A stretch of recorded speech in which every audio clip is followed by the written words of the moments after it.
Supercar tidak pakai lifter sama dengan berbahaya. Yo guys, hari ini kita akan review mana yang paling enak untuk dipakai harian ataupun kecepatan sedikit tinggi, baik itu Revuelto ataupun XX ataupun Senna. Let's go! Oke, jadi pikiran pertama saya waktu beli mobil yang paling penting itu adalah lifter. Karena di Indonesia kalau lu nggak pakai lifter bawa supercar itu bahayanya luar biasa. Karena kalau teman-teman lihat semua mobil gua ini full karbon rata kanan, jadi termasuk bumpernya ini dari karbon.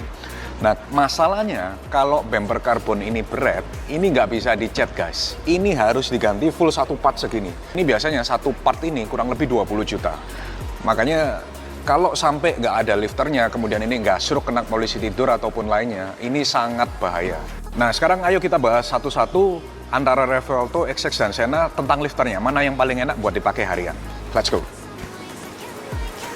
Nah, untuk Revuelto, jujur saya sangat suka sekali lifternya karena it's very simple. Kalian tinggal tekan tombol ini. Nah, mobilnya otomatis naik. Dan dia naiknya itu cepat sekali. Beda sama Senna. Kalau Senna dia ketika dia ditekan lifternya, naiknya rada lama.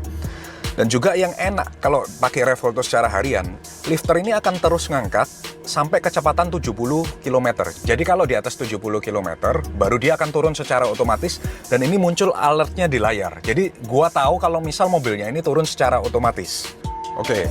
Kemudian waktu saya pakai harian Revuelto, minusnya apa? Saya yang rada kesusahan di Revuelto itu ngatur AC-nya guys. Jadi kadang ketika nyetir gini ya, terus kemudian kita mau ngecilin atau gedein AC-nya, Revuelto ini nggak ada tombol yang bisa langsung di setirnya gini, ataupun one press button untuk nge-adjust AC-nya. Jadi saya mesti kadang itu berhenti dulu, terus saya adjust layarnya di sini. Nah, teman-teman lihat betapa banyaknya tombol yang harus ditekan di Revuelto untuk mengganti AC-nya saja guys. Minusnya itu cuma di situ. Tapi kalau secara dipakai harian, jujur ini mobil yang paling nyaman. Karena saya kalau nge-gym biasanya saya bawa ini. Di kabinnya kedap suara, kemudian ini dual clutch. Dan ini juga bisa disopirin guys. Kadang saya kalau malas nyetir, driver saya yang saya suruh nyupirin. Jadi saya duduk di kursi penumpang, karena di kursi penumpangnya juga ada layar guys. Jadi ini merupakan mobil yang enak dipakai untuk harian.